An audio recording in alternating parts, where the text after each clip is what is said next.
Shri Radhe Radhe friends, welcome to my YouTube channel Priya Jain Sanskrit classes. देखिए friends, ये जो वीडियो है आज मैं ये हाउस वाइफ मदर या फिर कोई भी जो अभी पढ़ाई या कोई कंपटीशन एग्ज़ाम्स दे रहा है उन सब के लिए है। एक जुनूनी दिमाग ही आपको कामयाबी की मंजिल तक ले जा सकता है। मैं हर बार ये बोलती हूँ कि सबसे पहले एक जुनूनी दिमाग ही आपको कामयाबी की मंजिल तक ले जा सकता है।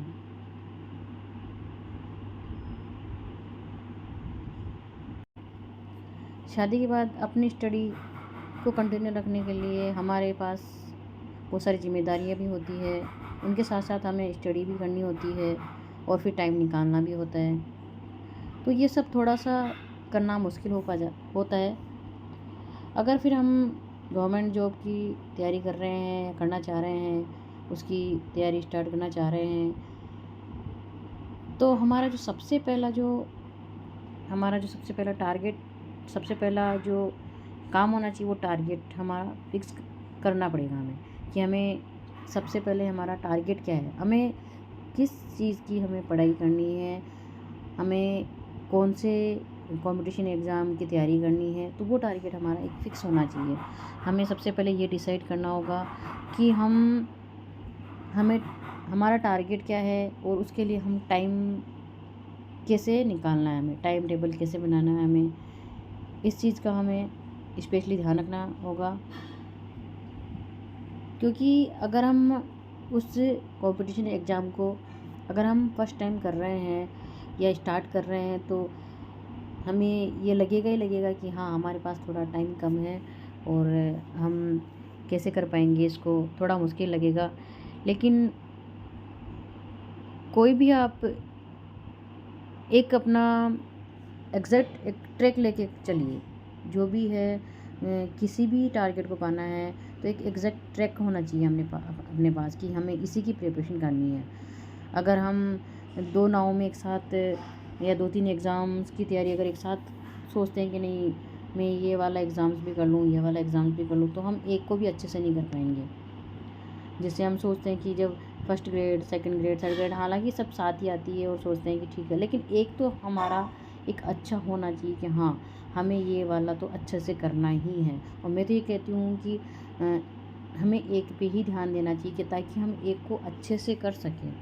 क्योंकि मेरे साथ भी यही हुआ कि जब मैंने एग्ज़ाम दिया तब उस टाइम सेकंड ग्रेड भी आई हुई थी और रीट और फर्स्ट ग्रेड तीनों ही थी, लेकिन मेरा जो एम था वो सेकंड ग्रेड था। तो मैंने सेकंड ग्रेड पे ही फोकस किया और उसी को मैंने एग्ज़ाम तीनों के दिए, बट मेरा फोकस जो था वो था मेरा सेकंड ग्रेड और मैंने सेकंड ग्रेड पे ही फोकस किया। मैंने उसको इतना अच्छा प्रिपेयर कर लिया कि बस नहीं, मुझे इसको करना है। उसके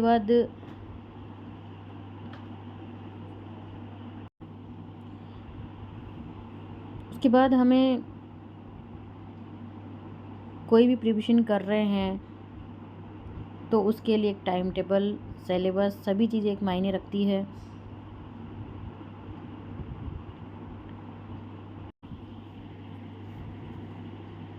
हमें टारगेट की डीप नॉलेज भी होनी चाहिए कि उसका सिलेबस पैटर्न क्या है, कौन सी बुक्स अच्छी है, ये सब चीज़ें हमें ध्यान रखनी पड़ेगी। जब अपन दो तीन एग्ज़ाम्स की बुक्स रखते हैं पास में तो कंफ्यूज हो जाते हैं कि हमें किसका मैं पहले करूं, इसका करूं, तो वो हमारा सिर्फ टाइम वेस्ट होगा। तो हमें एक जो टारगेट बनाया है वो एक टारगेट फिक्स होना चाहिए, उसकी हमें डीप नॉलेज होनी चाहिए, सिलेबस होना चाहिए हमारे पास। और जब भी आप कोई भी तैयारी कर रहे हैं तो उसका शोर मत मचाइए, प्रचार प्रसार नहीं करना है कि हाँ मैं तैयारी कर रही हूँ, हाँ मैं तैयारी कर रहा हूँ, ये नहीं करना है। इससे आप डीमोटिवेट होंगे और आप दूसरों को कहोगे तो वो आपको कुछ ना कुछ बोलेंगे। उनको पता रहेगा कि हाँ आप तैयारी कर रहे हैं। अगर आप को कभी ना कभी कुछ ना कुछ उनसे ही सुनने को मिल सकता है, तो प्रचार प्रसार नहीं करना है। एक खामोशी से उसकी तैयारी करनी है। शोर तो वो अपने आप ही हो जाएगा जब आप उस मुकाम पे पहुंच जाओगे। और अपने समय का महत्व भी आपको समझना है कि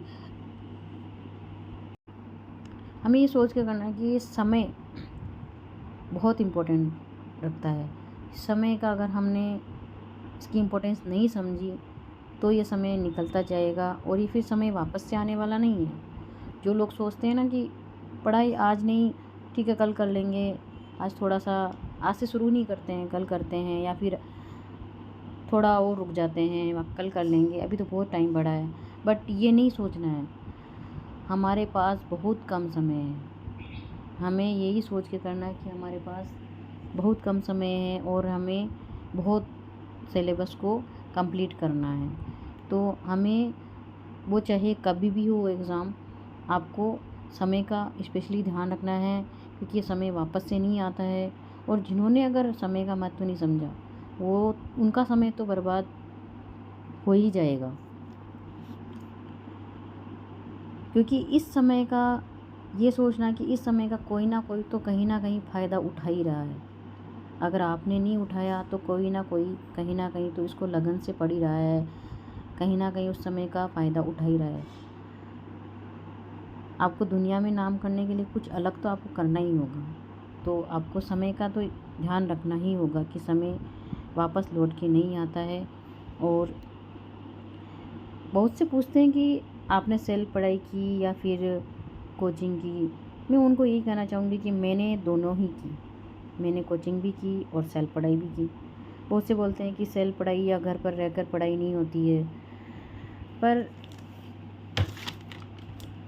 मेरा मानना तो ये है कि आप भले ही कोचिंग करें, पर सेल्फ पढ़ाई करना उससे भी बढ़कर है। अगर आप में से कोई कोचिंग नहीं करता है तो कोई बात नहीं, वो ये ना सोचे कि केवल कोचिंग से ही सिलेक्शन होता है। आप बिना कोचिंग के भी घर पर यूट्यूब पर से वीडियो अपने नोट्स बना सकते हैं और खुद के बने नोट्स हमें ज़्यादा समझ आएंगे और ज़्यादा याद रहेंगे। मैंने भी कोचिंग करने के बाद अपनी सेल्फ पढ़ाई पर ज़्यादा समय दिया। तो फ्रेंड्स, मैं सबको ये कहना चाहूँगी कि समय बहुत महत्व रखता है और समय को गंवाओ मत।